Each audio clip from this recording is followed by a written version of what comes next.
So I had one more jar of my homemade pumpkin puree from the pumpkins I grew last year. So I thought, since it has turned to fall here already, to kick off the fall season, I'm making a 2-layer pumpkin cheesecake.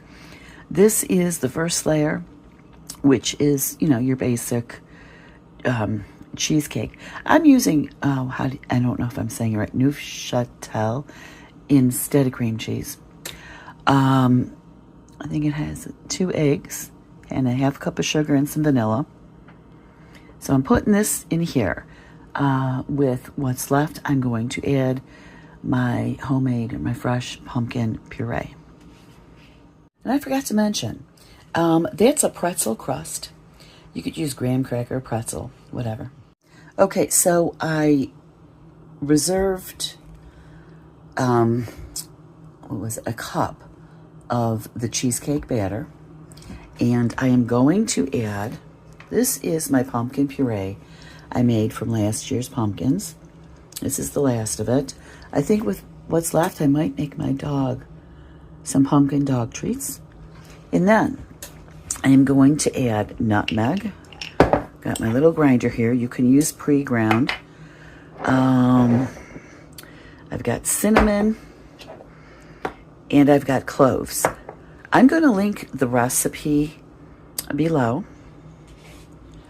But I do everything to taste. I love the fall spices, so I like to add a little bit more, especially my cinnamon. But I will link the recipe so that you know how much to put in. Okay, so I am now going to pour the pumpkin cheesecake batter, I'm sorry about my shadow, in there on top of the plain. And I left my camera stand in the greenhouse. I don't feel like walking all the way back there, so I don't have 2 hands, so I'm gonna have to keep turning off the camera. Oh, and you want to preheat your oven to 350. Okay, so I have the pumpkin cheesecake layer on top of here. I'm gonna put it in my 350-degree oven and bake it for 35 to 40 minutes. Okay, so I just took the cheesecake out of the oven. There is cracking. That's okay. I'm sure it's going to taste good. You know what I was thinking? Another good crust, besides graham cracker or pretzel, would be a ginger snap crust. If you make a crust out of ginger snap cookies, that would be really good with this. So I'm going to let this, cool down for a little bit. And then I'm going to put it in the refrigerator to set.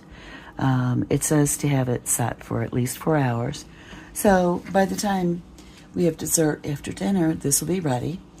And when I cut it, I will show you what it looks like on the inside. The stripe of pumpkin at the top and the plain cheesecake at the bottom. It's really, really good. We topped it with whipped cream. So I'm going to leave you with that. Blessed be, and make it a joyful one.